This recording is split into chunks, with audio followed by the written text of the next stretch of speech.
ભુજમાં છો ને બધા? જો કેવું સરસ મંદિર થઈ ગયું. હવે શું બાકી હે?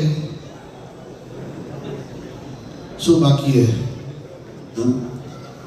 કેશરભાઈ, દબુભાઈ, મંદિર થઈ ગયું. નીતિશભાઈ, બાકી શું હવે?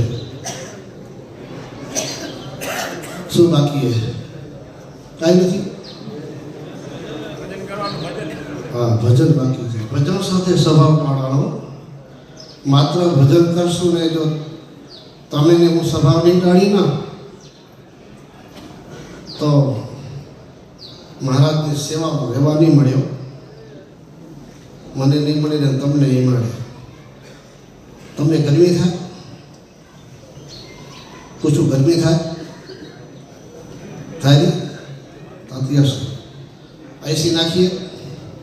શું કામ નાખીએ? હે? પૂછું, તમે તમારા ઘરમાં એસી રાખો ના? મનસુખ, તમારામાં મકાન મારે એસી રાખી ના રાખીએ ને? શું કામ? સરસ. જો ભક્તો, શરીરને ગરમી થાય એટલે એસી જોઈ નહીં, બરાબર ને? પણ હૃદય અંદર હાથ મળે છે આપણું હૃદય, એના માટે શું હોય? હે? શું હોય? ક્યાં ગરમી લાગે તમને? મને તમને બે ને કેની ગરમી લાગે? કેની ગરમી? તમે ઘરમાં એસી રાખો જ ખબર, સૂર્યદેવ બહુ તપે છે એટલે તમે એસી મૂકો એટલે બહારથી કામ કરીને આવ્યા અંદર ઠંડક મળી જાય.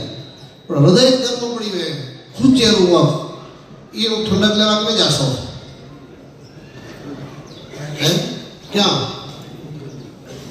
બધું આ એસી છે ને માત્ર આપણે શરીરને ઠંડુ કરશે. પણ જ્યારે સ્વભાવ ટાળીને, દોષો ટાળીને જ્યારે ભજન કરશો ને મહારાજનું, ત્યારે હૃદય ટાઢું ટાઢું થશે. એના માટે આ મંદિર છે. હે? એના માટે આ મંદિર છે કે ભજન કરીએ.